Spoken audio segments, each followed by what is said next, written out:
Assalamualaikum. Selamat datang di Radio Malam. Di sini, suara-suara dari kegelapan akan menemanimu. Matikan lampu, pasang headset, dan jangan lihat ke belakang. Karena malam ini, cerita kita dimulai dari sebuah kejadian yang tak pernah diceritakan siapapun. Di sudut jalan yang ramai di kota Bandung, berdiri sebuah toko emas megah bernama Emas Iva Berlian. Papan namanya mencolok, dindingnya berlapis granit mewah, dan kaca etalase berkilau seperti tak pernah berdebu. Setiap hari, puluhan orang keluar masuk toko itu, entah membeli perhiasan, menaksir emas, atau sekadar melihat-lihat sambil bermimpi. Pemilik toko itu, Ibu Iva, seorang wanita berusia awal 40-an, selalu tampak rapi dan elegan. Ia dikenal dengan senyum manis dan tutur kata yang sopan. Meski matanya seringkali tajam mengamati sekeliling, seolah menyimpan banyak hal yang tak terucap. Tak banyak yang tahu bahwa dulunya, Ibu Iva hanya pedagang kecil di Pasar Kosambi. Ia menjajakan perhiasan imitasi dari satu lapak ke lapak lain, kadang membawa bayi pertamanya dalam gendongan sambil melayani pembeli. Suaminya, Pak Ilham, seorang mantan sopir angkot, juga ikut membantu meski sering terlihat enggan. Sukses itu bukan warisan tapi hasil kerja keras, begitu kata Ibu Iva suatu ketika saat diwawancarai media lokal. Banyak yang mengaguminya. Ia menjadi semacam lambang keberhasilan perempuan mandiri yang bangkit dari nol. Tapi kisah yang beredar ke publik hanya potongan kecil dari kenyataan yang sebenarnya jauh lebih kelam. Semua berubah drastis dalam 5 tahun terakhir. Dalam waktu yang terbilang singkat, toko kecilnya berkembang pesat. Dari 1 kios menjadi 5 cabang di seluruh Bandung Raya.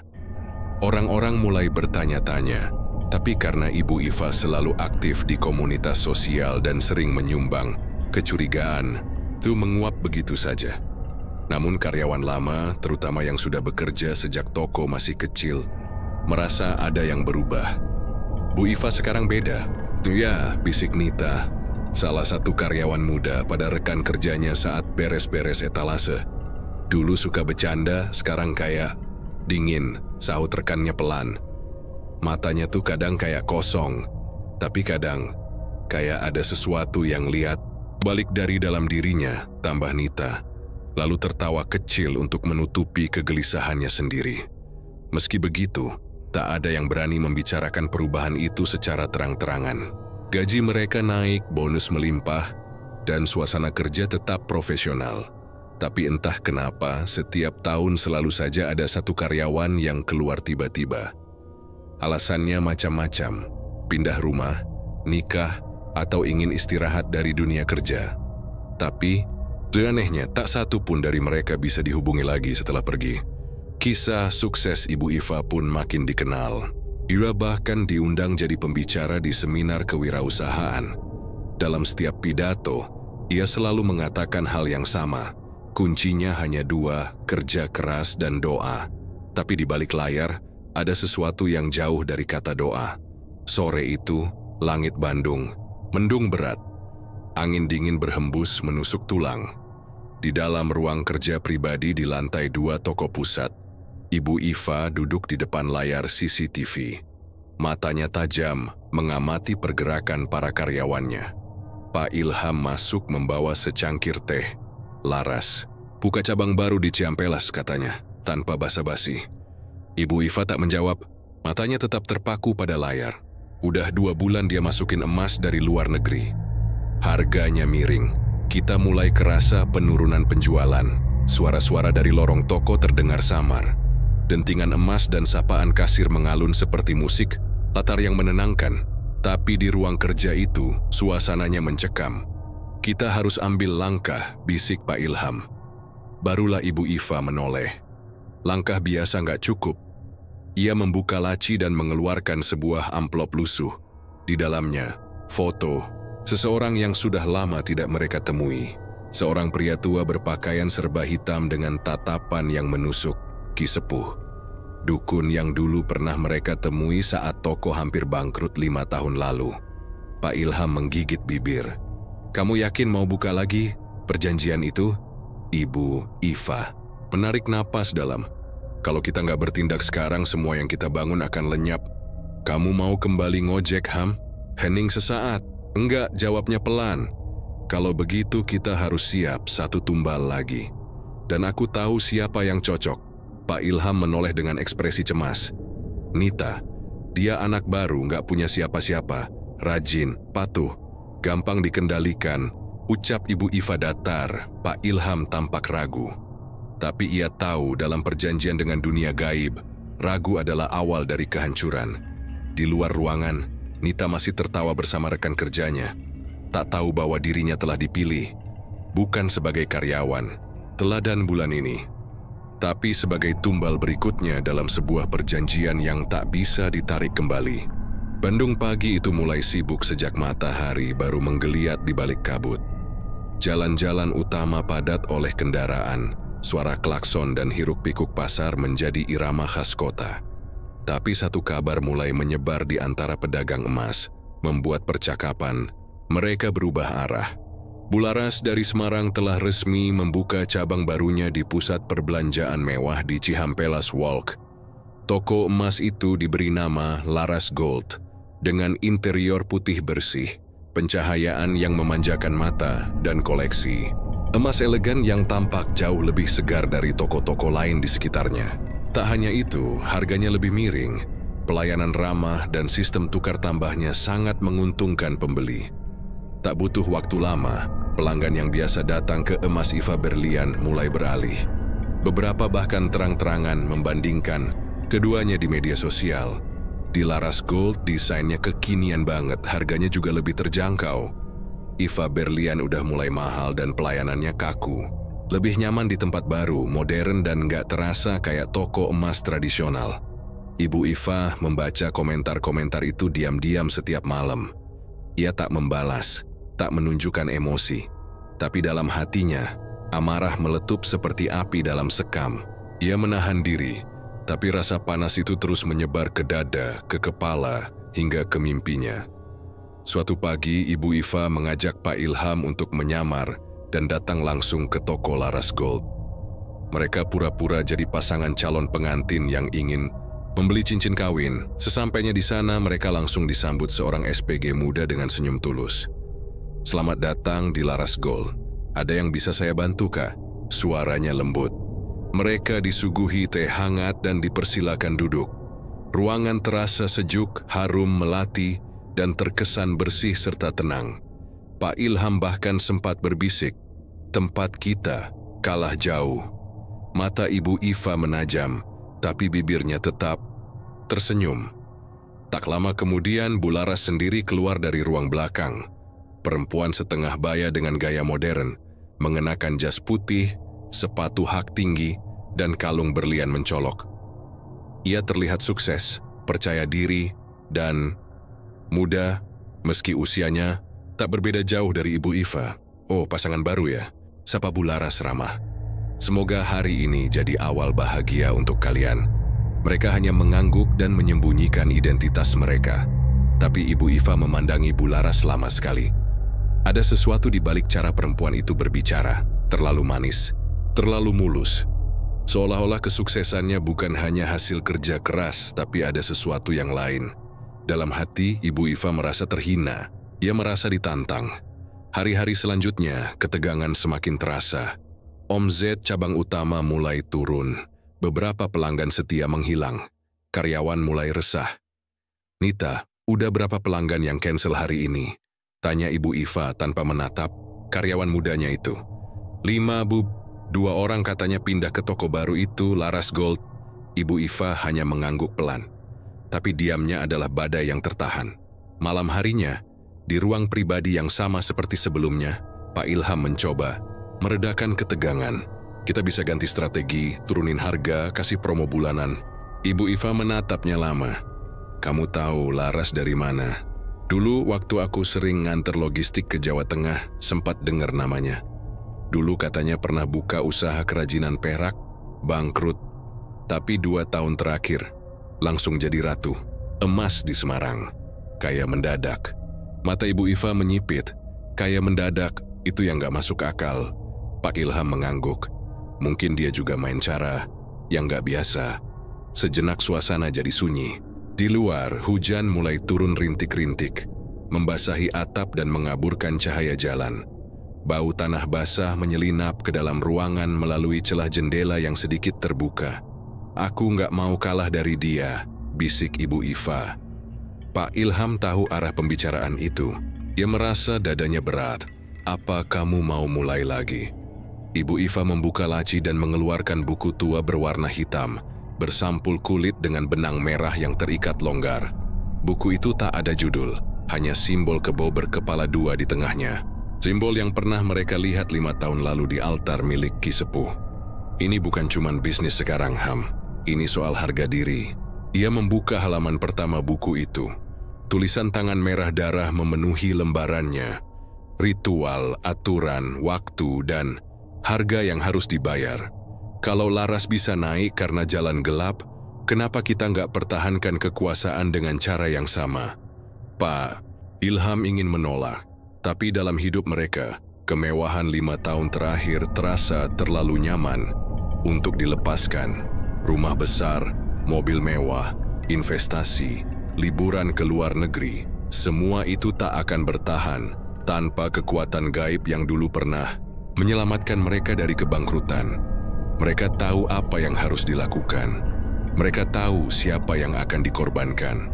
Dan mereka tahu, sekali jalan ini ditempuh lagi, tak akan ada jalan pulang. Bab ini berakhir dengan Ibu Iva berdiri di depan cermin ruangannya, menatap bayangan dirinya yang terasa semakin asing. Di belakang pantulan cermin, samar-samar terlihat sosok hitam besar bertanduk diam mengawasi. "Waktunya bayar lebih mahal," bisik suara dari dalam kepalanya. Malam itu, hujan turun deras di kawasan Lembang. Udara menusuk dingin, pohon-pohon cemara bergoyang diterpa angin. Jalanan menuju desa terpencil itu gelap, sepi, dan licin. Hanya ada satu mobil hitam tua yang melaju pelan menembus kabut. Di dalamnya duduk Ibu Iva dan Pak Ilham. Wajah mereka kaku, tanpa sepatah kata pun. Mereka menuju sebuah tempat yang tak seharusnya dikunjungi 2 kali. Pondok Ki Sepuh, dukun tua yang pernah menyelamatkan mereka 5 tahun lalu, saat toko emas nyaris bangkrut dan utang menumpuk. Waktu itu Ki Sepuh memberi mereka 2 pilihan. Bangkit dengan cara biasa atau menerima kekuatan Kebo Iras, makhluk gaib penunggu harta yang meminta tumbal setiap tahun sebagai bayaran. Mereka memilih yang kedua. Sejak itu, hidup mereka berubah. Kini 5 tahun telah lewat, janji mereka telah hampir habis.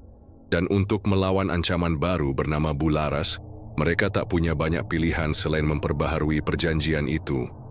Atau tenggelam kembali dalam kemiskinan, setibanya di pondok kecil yang tersembunyi di balik perkebunan teh. Mereka disambut oleh asap dupa yang menyengat dan suara lonceng kecil yang bergemerincing sendiri, seolah tahu siapa yang datang. Pintu terbuka perlahan. Di dalam Ki Sepuh duduk bersila, mengenakan jubah hitam lusuh. Rambutnya panjang, kusut, dan wajahnya penuh keriput, tapi matanya tajam, terang, dan memancarkan kuasa gelap yang tak bisa dijelaskan dengan logika. 5 tahun, gumam Ki Sepuh, kalian datang lagi. Apa kalian siap bayar lebih mahal? Ibu Iva melangkah maju.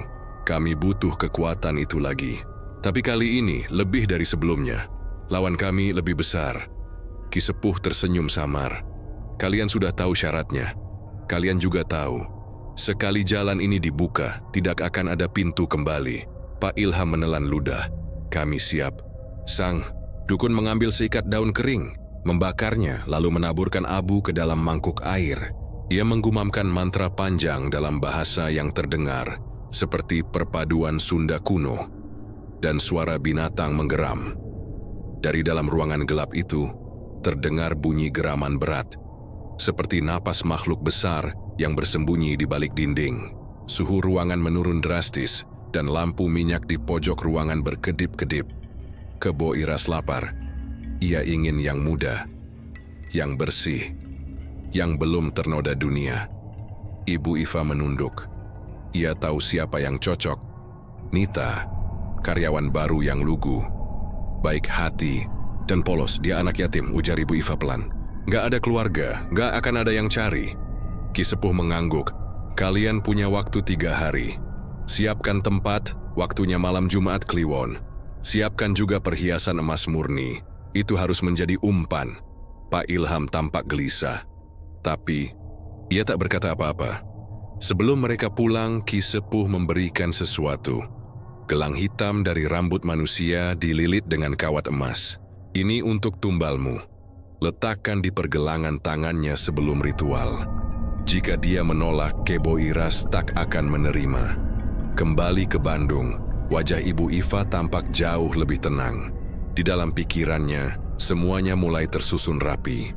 Ia bahkan kembali menyapa ramah para pelanggan di toko. Orang-orang mulai percaya bahwa badai persaingan telah berlalu. Sementara itu, Nita yang tidak tahu apa-apa, malah merasa semakin dekat dengan Bu Iva. Ia bahkan sempat curhat tentang mimpinya membuka usaha perhiasan kecil-kecilan. Ibu Iva mendengarkan dengan tatapan yang sulit dijelaskan, lembut tapi hampa.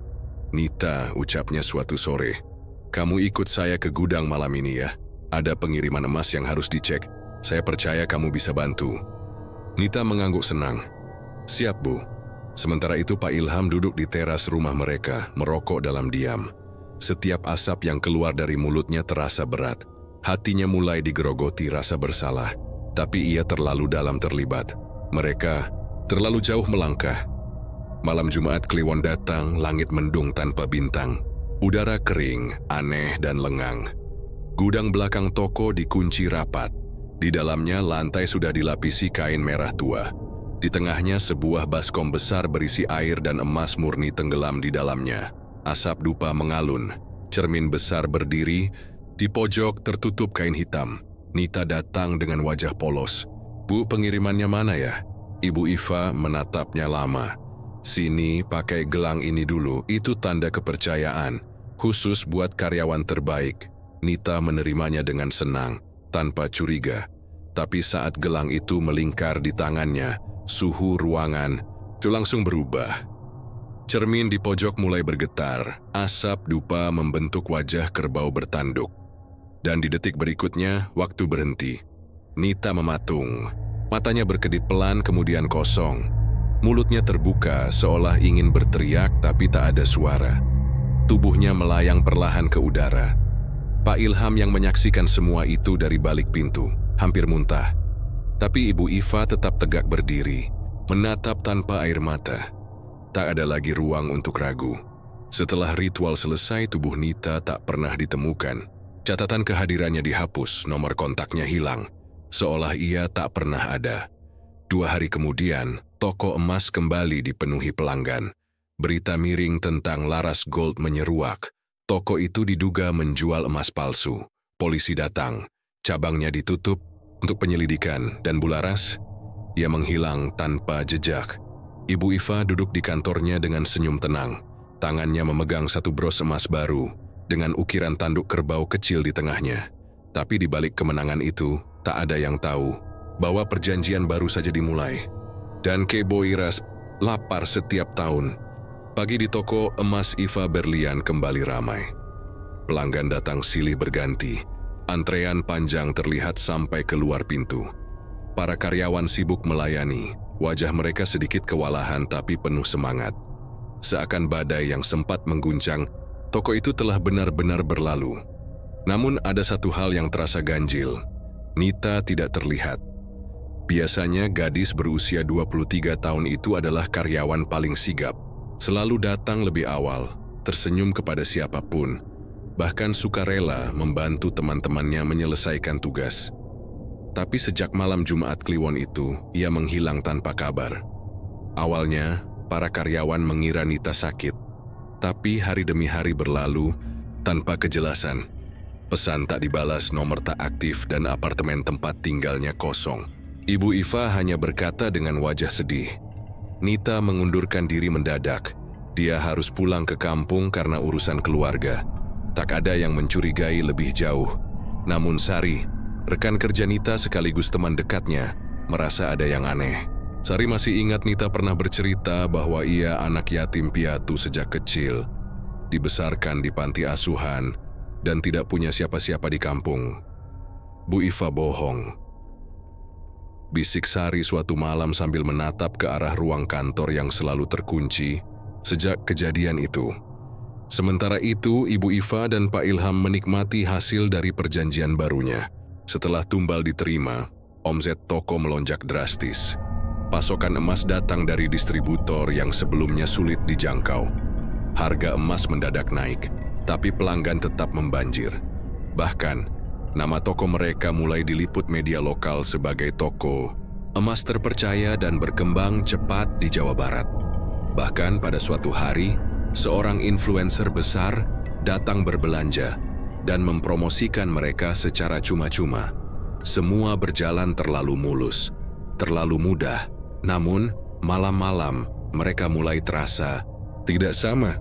Sejak ritual itu, ada sesuatu yang menempel di rumah mereka. Suasana aneh, sunyi yang mencekam, dan suara-suara yang tak bisa dijelaskan. Malam pertama setelah tumbal, Pak Ilham terbangun sekitar pukul 2 pagi karena mendengar suara langkah kaki. Tapi saat ia membuka pintu kamar, lorong rumah gelap dan kosong. Ia pikir itu hanya ilusi. Namun malam berikutnya, suara itu datang lagi. Kali ini disertai suara bisikan, "Bu, saya belum siap. Bu, saya takut." Pak Ilham langsung bangun, keringat dingin membasahi tubuhnya. Ia menoleh ke arah jendela, dan saat itulah ia melihat bayangan perempuan berdiri diam di bawah pohon mangga halaman belakang. Rambutnya panjang menutupi wajah, seragam kerjanya lusuh dan basah oleh darah. Itu Nita. Esok paginya Pak Ilham terlihat lemas. Wajahnya pucat dan bibirnya gemetar. "Kita harus hentikan ini," katanya pelan pada istrinya. Namun Ibu Iva tetap tegar. "Itu hanya perasaan bersalah. Kalau kamu nggak kuat, keluar dari semuanya." Perkataan itu menusuk, bukan hanya karena dinginnya kata-kata itu, tapi karena mereka sudah terlalu jauh. Di sisi lain, Sari mulai mencari tahu lebih dalam tentang kepergian Nita. Ia menghubungi teman-teman lama Nita di panti, dan benar saja, tidak ada kabar tentang Nita pulang atau meninggal. Ia benar-benar hilang. Merasa ada sesuatu yang janggal, Sari mulai menyelidiki toko itu. Ia mencatat malam terakhir Nita terlihat, siapa yang terakhir bersamanya, dan mulai memperhatikan gerak-gerik Bu Iva dan Pak Ilham.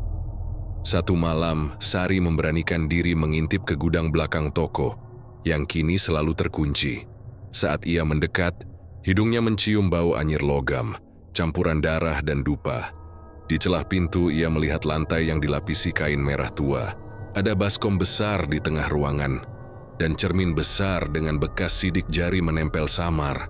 Tapi yang paling mengerikan, Sari melihat gelang hitam yang pernah dipakai Nita tergeletak di pojok ruangan. "Itu gelang dari Nita," desisnya. Dengan napas tercekat, Sari ketakutan, tapi tak berani melaporkan siapapun. Ia tahu, jika salah langkah ia bisa jadi target selanjutnya. Waktu terus berjalan. Toko semakin sukses. Cabang-cabang baru mulai dibuka.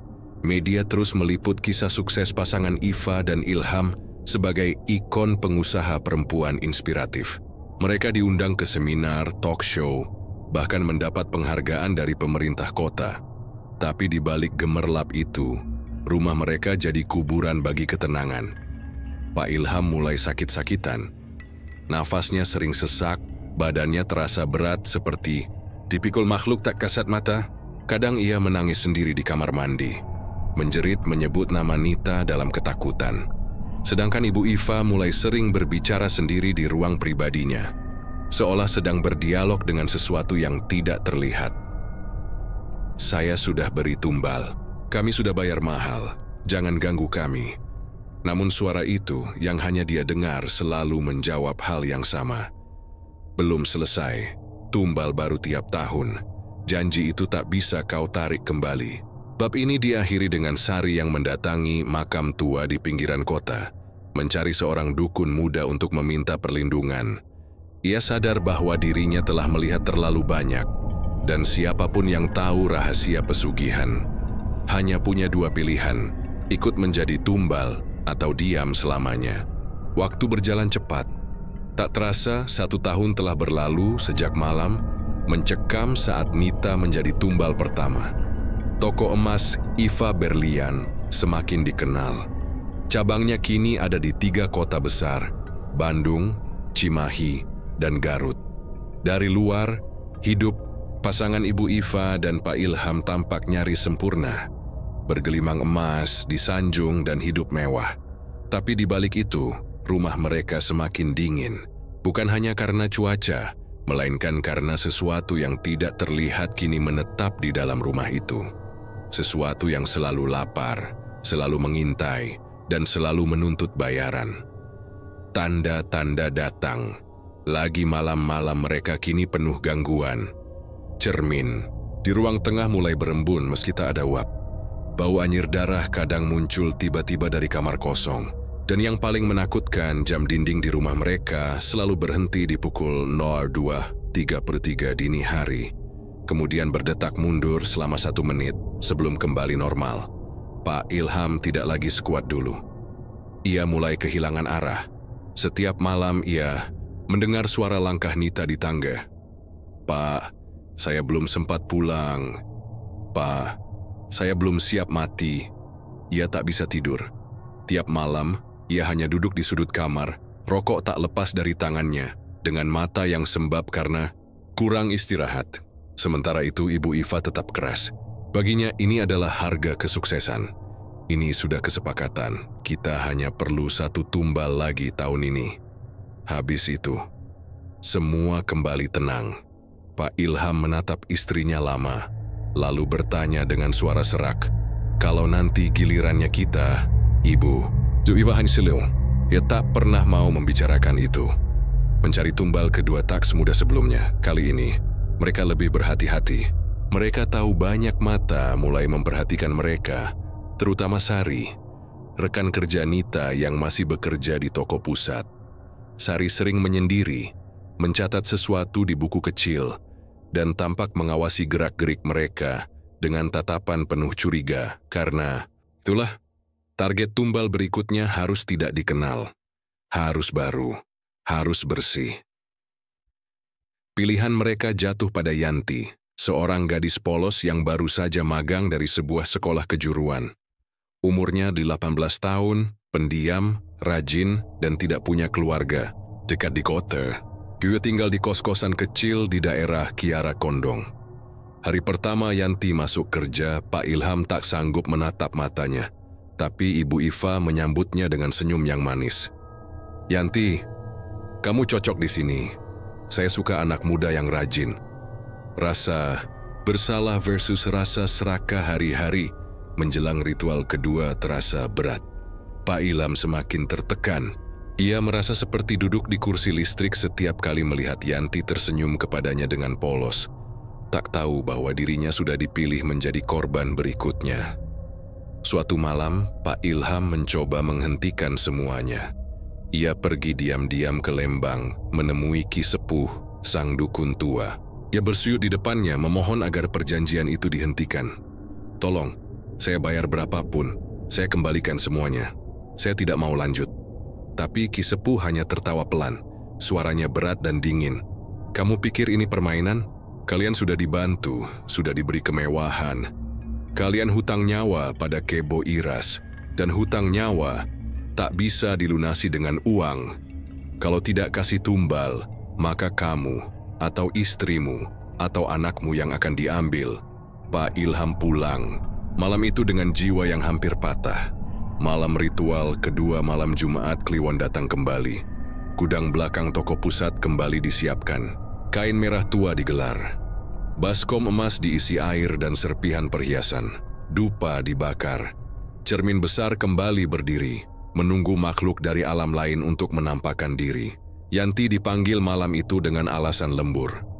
Ibu Iva, dengan wajah penuh, kasih palsu membujuknya untuk memakai gelang hitam. "Ini tradisi toko, supaya kamu jadi bagian dari keluarga kami." Yanti tersenyum malu-malu dan memakainya. Beberapa menit kemudian, ruangan mulai berubah. Lampu berkedip, baskom emas mendidih seperti air panas, cermin bergetar dan dari baliknya, muncul wajah kerbau dengan mata merah menyala. Nafasnya berat dan berdentum seperti drum. Yanti mulai gemetar. "Bu, ini kenapa ya?" Ibu Iva hanya tersenyum. "Kamu istirahat dulu, tutup mata sebentar." Tapi sebelum semuanya selesai, sesuatu yang tak terduga terjadi. Pak Ilham masuk dan berteriak, "Hentikan, jangan dia!" Ia menarik Yanti keluar dari lingkaran ritual. Tapi saat itu juga asap pekat keluar dari baskom. Angin berhembus dari arah yang tidak mungkin. Seluruh gudang bergetar hebat dan tiba-tiba cermin pecah sendiri dengan suara ledakan keras. Dari pecahan itu, sesosok bayangan keluar, mirip tubuh manusia, tapi dengan tanduk dan kuku panjang. Ia melayang cepat menuju Pak Ilham. Yanti menjerit. Ibu Iva berteriak memanggil nama suaminya, tapi terlambat. Makhluk itu mencengkeram tubuh Pak Ilham, menariknya ke arah cermin, dan menghilang bersama retakan-retakan dimensi yang tak terlihat. Semua kembali sunyi. Baskom hancur, cermin gelap, dan hanya Ibu Iva yang tersisa, berlutut, menjerit, menangis tanpa suara. Kehilangan yang tidak menyadarkan keesokan harinya. Semua orang hanya tahu satu hal: Pak Ilham menghilang tanpa jejak. Polisi mengira ia kabur karena tekanan pekerjaan. Media menulis bahwa ia mungkin mengalami gangguan mental. Tapi Ibu Iva tahu yang sebenarnya. Ia kehilangan suaminya karena gagal memenuhi tumbal. Tapi Kebo Iras tidak pernah kehilangan selera. Ia masih lapar. Dan perjanjiannya masih berjalan. Sejak kepergian Pak Ilham yang misterius, Ibu Iva menjadi sosok yang jauh berbeda. Ia lebih pendiam, jarang muncul di toko pusat, dan lebih sering menghabiskan waktu di ruang pribadinya yang kini dipenuhi dupa, kain merah, dan cermin tua yang telah retak. Namun ambisinya belum padam. Ia ingin memperluas kerajaannya, membuktikan bahwa dirinya bisa terus melaju, meski harus berjalan di atas darah. Toko pusat tetap ramai, seolah badai yang mengguncang rumah tangganya tak berpengaruh pada bisnis. Tapi masalah tak lagi tinggal di pusat. Justru, ia mulai merambat ke cabang-cabang baru yang dibuka setahun terakhir. Cabang Garut, emas yang menghitam di awal bulan. Toko cabang di Garut mengalami keanehan pertama. Salah satu pelanggan, perempuan paruh baya, membeli cincin emas 22 karat. Ia terlihat senang dan memamerkan cincinnya di media sosial. Namun keesokan harinya wanita itu datang kembali dalam keadaan panik. "Bu, ini emasnya berubah. Lihat, hitam semua. Cincin yang sehari sebelumnya berkilau kini tampak seperti arang. Bukan karena teroksidasi, bukan pula palsu. Bahkan permukaannya kini terasa hangat dan berdenyut seperti daging hidup." Karyawan mencoba menjelaskan, tapi tak bisa berkata banyak. Mereka tak tahu harus memberi alasan apa. Tak hanya itu, beberapa pelanggan lain juga mulai mengeluh. Kalung yang dibeli terasa berat seperti batu bata. Gelang bergetar sendiri. Bahkan anting-anting bergerak saat tengah malam. Manajer toko cabang Garut, Hendra, pria muda yang loyal, menghubungi Ibu Iva, memohon penjelasan. "Bu, ini serius, saya takut pelanggan kabur semua. Apa jangan-jangan kita salah ambil stok?" Ibu Iva hanya menjawab dengan tenang, "Itu hanya ujian, jangan banyak tanya. Jalankan saja seperti biasa." Tapi Hendra tahu ada sesuatu yang jauh lebih kelam sedang terjadi. Cabang Cimahi, karyawan kesurupan. Sementara itu, di cabang Cimahi, gangguan datang dari arah berbeda. Salah satu karyawan baru bernama Maya, tiba-tiba kesurupan saat sedang melayani pelanggan. Wajahnya mendadak pucat, matanya melotot tanpa kendali dan tubuhnya kaku seperti patung. Ia menatap lurus ke arah cermin toko, lalu tertawa terbahak-bahak dengan suara berat. 1, 2, 3, 4. Belum cukup. Belum cukup. Hahaha, semua orang panik. Pelanggan berteriak, sebagian lari keluar toko.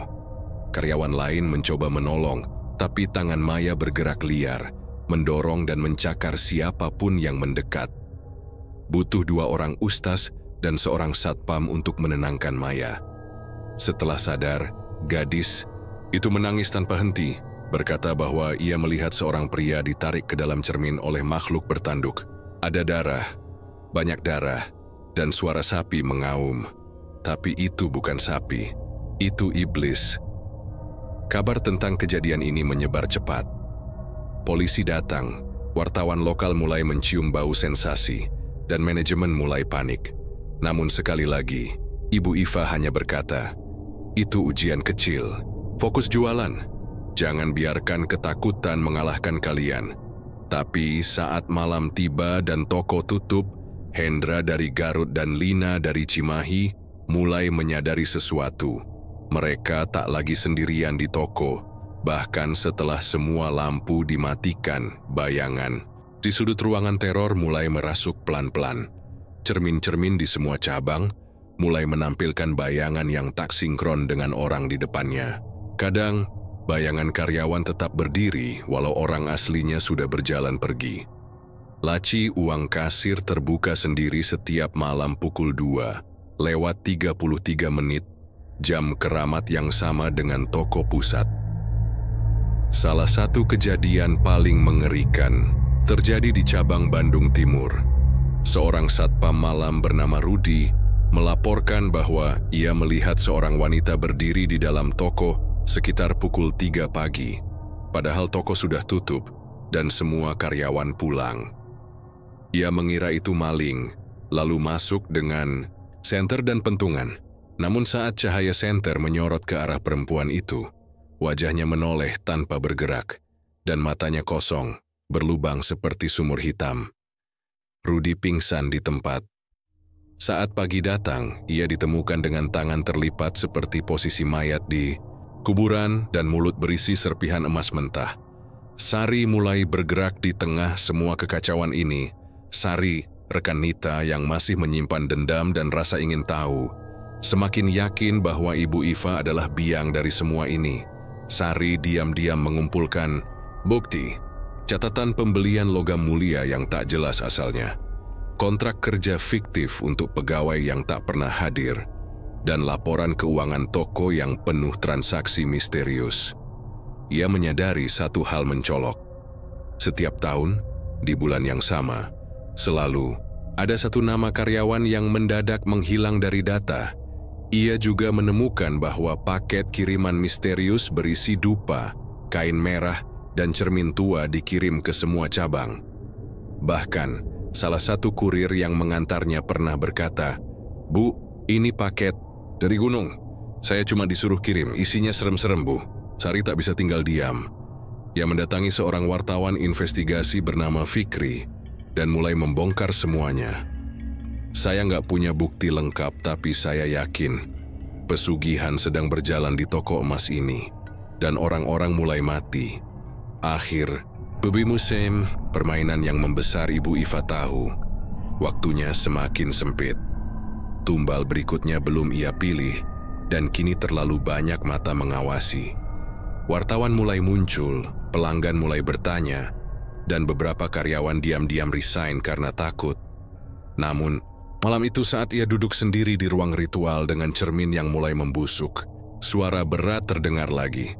"Waktumu hampir habis. Janjimu belum ditepati, kau tak bisa lari dari Kebo Iras."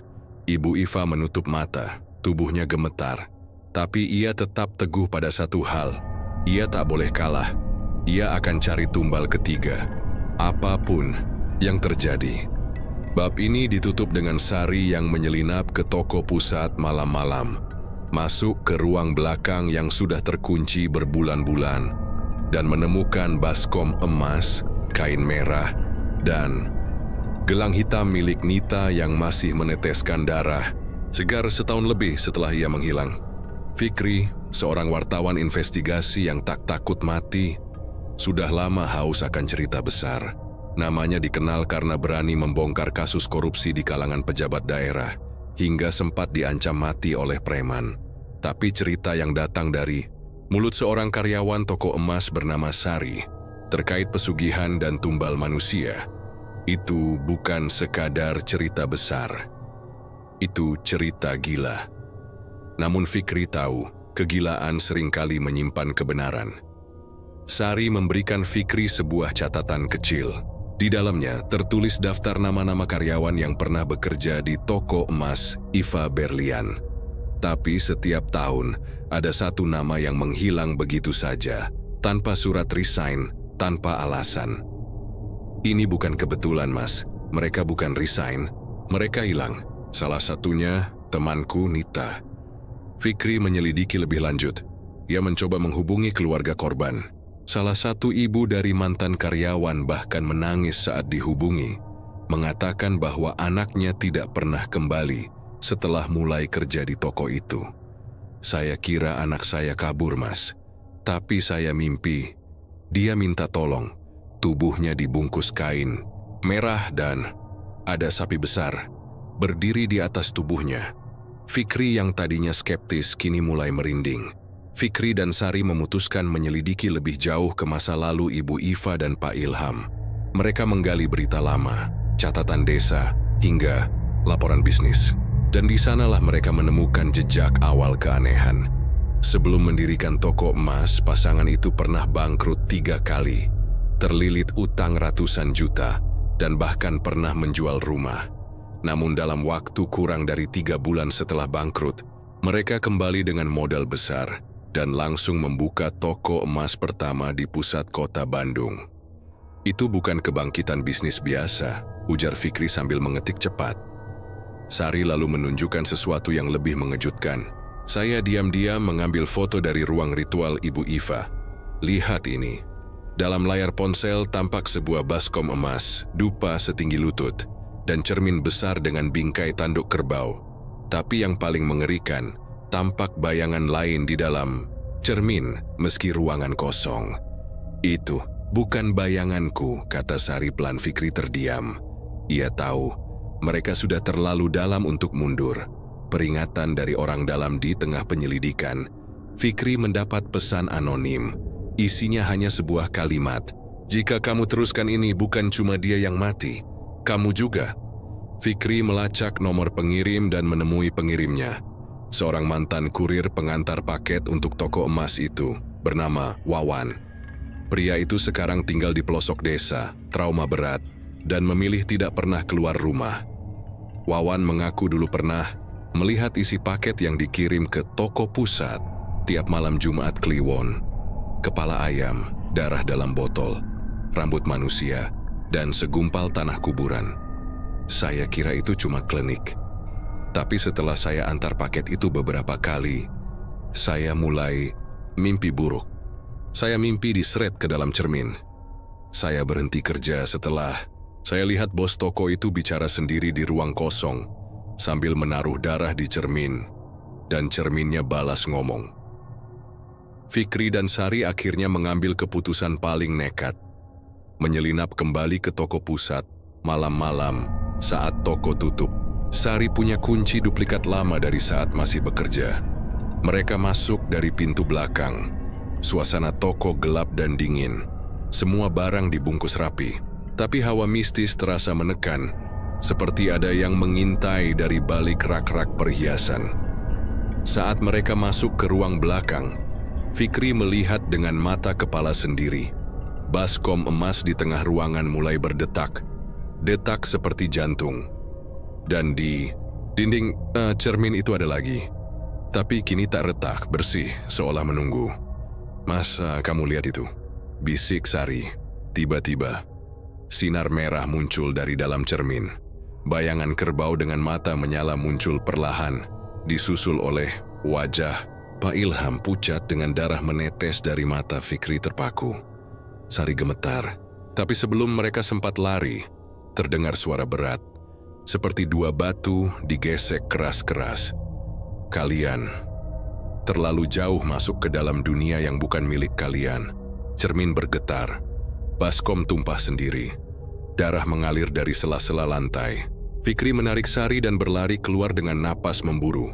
Tapi sebelum keluar dari toko, mereka sempat melihat sesuatu yang membuat darah mereka membeku. Gambar wajah Nita tergambar samar di cermin, seolah sedang menangis. Janji membongkar kebenaran malam. Itu Sari pingsan. Fikri pulang dengan mata merah, tubuhnya gemetar, tapi otaknya bekerja cepat. Aku harus publikasikan ini. Ini bukan cuma tentang pesugihan, ini tentang keadilan. Namun ia tahu, sekali berita ini tayang, nyawanya akan jadi incaran. Ibu Iva tahu keesokan harinya di tempat lain. Ibu Iva berdiri di depan cermin yang sama. Ia menatap wajahnya yang lelah dan bertanya pada bayangan. Apakah mereka sudah tahu terlalu banyak? Bayangan di cermin mengangguk perlahan. Dan dari balik baskom, muncul sehelai kertas kecil, foto Fikri dan Sari, dicoret silang merah. Ibu Tiva menghela napas panjang. Kalau begitu, mereka harus dibungkam sebelum mereka jadi masalah. Pagi di Bandung tampak biasa. Langit biru cerah, lalu lintas macet seperti biasa, dan suara pedagang kaki lima bersahutan. Namun di sebuah kamar kontrakan kecil di daerah Geger Kalong, Fikri duduk di depan laptop dengan wajah tegang. Ia akan menulis laporan terpenting dalam hidupnya. Laporan investigasi berjudul Pesugihan Berdarah di Balik Toko Emas Iva Berlian siap mengguncang publik. Ia punya semua bahan. Rekaman suara kurir, foto-foto ruangan ritual, pengakuan keluarga korban, dan bahkan kesaksiannya sendiri saat melihat cermin hidup itu. Kalau ini tayang, toko itu bakal tamat, gumamnya. Tapi Fikri tahu risikonya besar. Dan seperti yang ia duga, malam itu, darah benar-benar tumpah. Ancaman nyata sore harinya, saat Fikri turun dari motor usai pulang beli makan. Sebuah mobil hitam tak dikenal menabrak sepeda motornya dari belakang. Tubuh Fikri terlempar, bahunya lecet, dan laptopnya remuk. Dua orang, bertubuh besar turun dari mobil, wajahnya tertutup masker. Salah satu dari mereka mengangkat Fikri dan membentaknya. Berhenti urusin toko itu, atau kamu bakal jadi berita yang kamu tulis sendiri. Mereka pergi begitu saja, meninggalkan Fikri tergeletak dengan napas berat. Tapi bukan rasa sakit yang menguasai tubuhnya, melainkan rasa marah. Ini bukan sekadar kisah mistis, ini sudah jadi kejahatan. Dan aku akan tuntaskan ini. Sari menghilang, namun Fikri tak sadar bahwa orang lain juga mulai menjadi korban. Malam harinya, Sari yang tinggal sendirian di kos-kosan mendadak menghilang. Tetangga terakhir yang melihatnya berkata bahwa Sari keluar kamar dengan tatapan kosong, berjalan lurus ke arah jalan kecil di dekat rel kereta, seolah sedang dituntun oleh sesuatu yang tak terlihat. Polisi tak bisa berbuat banyak, tapi Fikri tahu ini bukan penculikan biasa. Mereka menculiknya sebagai peringatan terakhir. Ia mengecek semua file Sari yang sempat diunggah ke cloud. Untungnya, beberapa salinan masih ada. Namun di salah satu folder, ia menemukan foto baru yang tak pernah dikirim Sari sebelumnya. Foto itu memperlihatkan sebuah ruangan dengan tulisan di dinding, tergores dengan darah. Satu nyawa belum cukup. Ibu Iva menggila. Sementara itu, di toko pusat, Ibu Iva semakin tak terkendali. Wajahnya kini lebih pucat, tubuhnya kurus meski bisnisnya tak pernah sepi. Toya lebih sering mengurung diri di ruang cermin, berbicara sendiri, dan tertawa kecil di malam hari. Karyawan mulai takut, bahkan beberapa dari mereka berhenti kerja tanpa pamit. Namun Ibu Iva tak peduli, ia tahu waktunya hampir habis. Suara dari dalam cermin sudah semakin keras mendesak. Kau berutang 1 jiwa, kalau tidak, kau yang akan ditarik. Malam itu, Ibu Iva melakukan ritual terlarang. Membakar dupa, menyayat tangannya, dan menulis nama Sari di atas kain merah. Ia berharap tumbal berikutnya bisa mengulur waktu. Tapi ada satu hal yang tidak ia sadari. Sari masih hidup, dan ia sedang kembali. Kebangkitan yang tak terduga di tempat lain. Sari terbangun dalam sebuah ruangan gelap, diikat, mulut dilakban. Tapi pikirannya tajam. Ia tahu ini bukan ruang ritual. Ini adalah gudang tua, mungkin dekat toko pusat. Ia mendengar langkah kaki dan suara Ibu Iva dari kejauhan, sedang bicara pada seseorang. Setelah ini semuanya selesai. 5 tahun penuh kemuliaan. Cukup. Aku akan pergi ke luar negeri. Aku tak mau jadi tumbal seperti Ilham. Tapi dari bayang-bayang gudang muncul sosok lain, Pak Ilham. tapi wajahnya bukan wajah manusia lagi. Separuhnya gosong, matanya berlubang, dan suaranya menggema seperti gema dari liang kubur. "Kau tak bisa lari dari perjanjian yang kau buat, Iva." Ibu Iva menjerit, tapi suara itu menelan semua suara lain. Pertemuan akhir Fikri akhirnya berhasil melacak lokasi gudang dari sinyal HP Sari yang sempat menyala sebentar. Ia membawa kamera, rekaman suara, dan keberanian yang setipis silet. Saat ia masuk ke gudang, ia menemukan Sari terikat, dan di depannya tubuh Ibu Iva tergantung di atas baskom emas. Matanya menatap kosong, tubuhnya perlahan meleleh seperti lilin terbakar. Di bawah tubuhnya, seekor kerbau hitam duduk seperti raja. Tapi bukan kerbau biasa, tanduknya bercabang 3, matanya merah dan mulutnya mengucap satu kata, "Giliranmu, wartawan." Tapi Fikri tak lari. Ia angkat kameranya, memotret semuanya tanpa gentar. Ia tahu kebenaran lebih penting dari nyawanya. Dengan sisa tenaga ia bebaskan Sari. Mereka berdua kabur keluar, meninggalkan gudang yang terbakar perlahan oleh api dari dupa ritual. Dan saat mereka menatap ke langit, cermin dari gudang itu pecah dengan suara nyaring, memantulkan wajah Ibu Iva yang terakhir kali. Senyum sebelum tubuhnya hancur jadi abu. Keesokan harinya, laporan Fikri naik di media nasional. Pesugihan toko emas, darah, tumbal, dan kematian. Dalam cermin, reaksinya luar biasa. Toko-toko cabang ditutup, polisi menyelidiki lebih dalam. Warga berbondong-bondong datang sekadar melihat bekas toko yang kini dipenuhi coretan merah. Jangan percaya cermin, mereka menunggu. Namun di akhir laporannya Fikri menulis satu kalimat terakhir. "Saya tak tahu apakah saya akan hidup setelah ini. Tapi saya percaya satu hal, ketika kebenaran disembunyikan terlalu lama, maka ia akan mencari jalan keluar. Bahkan jika harus lewat darah." Sudah 2 bulan berlalu sejak berita tentang pesugihan toko emas Iva Berlian mengguncang publik. Toko-toko cabangnya ditutup permanen. Aset-aset milik almarhumah Ibu Iva disita polisi. Masyarakat geger. Banyak yang tak percaya bahwa toko semewah itu menyimpan ritual gelap di balik kilau emasnya. Namun bagi Fikri dan Sari, cerita itu belum benar-benar selesai. Jejak luka yang tertinggal Fikri sekarang hidup berpindah-pindah. Setelah artikelnya viral, ia menerima banyak pujian, tapi juga banyak ancaman. Email gelap, nomor asing yang menghubungi di tengah malam, dan suara-suara aneh dalam rekaman suara yang tak pernah ia buat. Sari pun belum pulih sepenuhnya. Ia sering terbangun tengah malam, berkeringat, menjerit tanpa sadar. Mimpinya selalu sama dirinya berdiri di depan cermin besar, dengan bayangan Ibu Iva yang berdiri di baliknya, tersenyum tanpa mata. "Aku pikir semuanya selesai, Mas," kata Sari suatu malam. Tapi rasanya, kita belum benar-benar keluar. Fikri hanya diam, karena di sudut pikirannya pun, ia merasakan hal serupa. Sesuatu yang kembali suatu pagi. Fikri menerima paket tanpa pengirim. Di dalamnya hanya ada satu benda, cermin kecil antik dengan bingkai emas. Tak ada surat, tak ada pesan. Awalnya ia mengira itu lelucon atau kiriman iseng. Tapi saat ia letakkan di mejanya, ia merasa aneh. Udara jadi lebih dingin, dan entah kenapa, ia melihat pantulan Sari di dalam cermin, padahal Sari belum datang ke rumahnya. Mungkin ini sisa dari ritual mereka, pikirnya. Ia hendak membuang cermin itu. Tapi saat mengangkatnya, ia melihat sesuatu tergurat di baliknya, di ukiran kayu. Pintu belum ditutup, tumbal belum lunas. Jantung Fikri berdetak cepat. Ia tahu itu bukan ancaman biasa. Pertemuan dengan dukun tua tak tahan.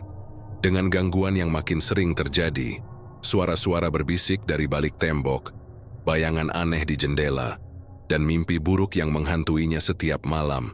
Fikri dan Sari pergi ke seorang dukun tua di daerah Lembang, yang dikenal ahli dalam urusan pesugihan dan makhluk gaib. Namanya Ki Sasmita. Wajahnya tua, kulitnya keriput seperti pohon tua, tapi matanya tajam, seakan bisa menembus jiwa. Saat Fikri menunjukkan cermin itu, Ki Sasmita langsung menarik napas panjang. "Kalian berdua sudah terlalu dalam. Pesugihan ini bukan pesugihan, Biasa, ini pesugihan jiwa ikatan. Apa maksudnya? Tanya Sari gugup. Siapapun yang terlibat, siapapun yang menyentuh rahasianya, akan ikut terikat. Kalian adalah bagian dari kontrak itu sekarang. Fikri gemetar. Tapi pelakunya sudah mati, ritualnya sudah hancur, kisah Smita menggeleng pelan. Ritual bisa dihentikan, tapi ikatan harus ditebus. Tebusan terakhir kisah Smita menyarankan satu-satunya cara untuk memutus ikatan. Kembali ke tempat ritual dan membakar benda yang menjadi media pengikat. Dalam hal ini, cermin besar di ruang ritual toko pusat. Masalahnya toko itu kini sudah dipasang garis polisi dan dijaga ketat, tapi Fikri nekat. Ia tak mau hidupnya selamanya dikejar oleh makhluk dari cermin. Dengan bantuan kenalannya di media, ia masuk diam-diam malam-malam ke gedung yang telah lama kosong itu. Toko itu gelap, bau dupa basi masih terasa, dinding retak, tapi di tengah ruangan, cermin itu masih utuh, berdiri tegak. Meskipun bingkainya sudah berkarat, Fikri menyiramkan bensin di sekeliling cermin. Sari menyalakan korek api. Namun sebelum api menyala, dari dalam cermin muncul bayangan Ibu Iva. Wajahnya kini setengah hancur, darah mengucur dari mulutnya. Jangan, aku hanya ingin bertahan hidup. Kalian juga akan melakukannya jika berada di posisiku. Tapi Fikri tak bergeming. Ia melempar korek, api menyambar cepat. Cermin bergetar, mengeluarkan suara raungan, panjang seperti jeritan dari dalam gua. Api menjilat bingkai, lalu retakan muncul di permukaan kaca seperti jaring laba-laba. Akhirnya, cermin itu pecah menjadi ribuan serpihan. Dan di detik yang sama, angin berhenti berhembus. Suara berhenti, dunia terasa hening. Akhir yang baru 2 minggu setelah kejadian itu, Fikri dan Sari mulai hidup baru di kota lain. Mereka tak lagi dihantui mimpi buruk.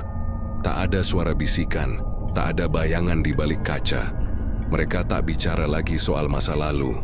Tapi setiap kali Fikri melihat pantulan wajahnya di cermin kamar mandi, ia selalu memastikan satu hal. Hanya ada satu bayangan, bukan 2. Dalam buku yang akhirnya ditulis Fikri berjudul Cermin Terakhir, ia menuliskan kalimat terakhir yang penuh makna. Kadang kebenaran itu bukan untuk dibongkar. Kadang ia terkubur bukan karena lupa, tapi karena ada alasan. Tapi aku tetap menulis, karena jika aku diam, maka aku sama seperti mereka yang memilih emas daripada nurani. Tamat.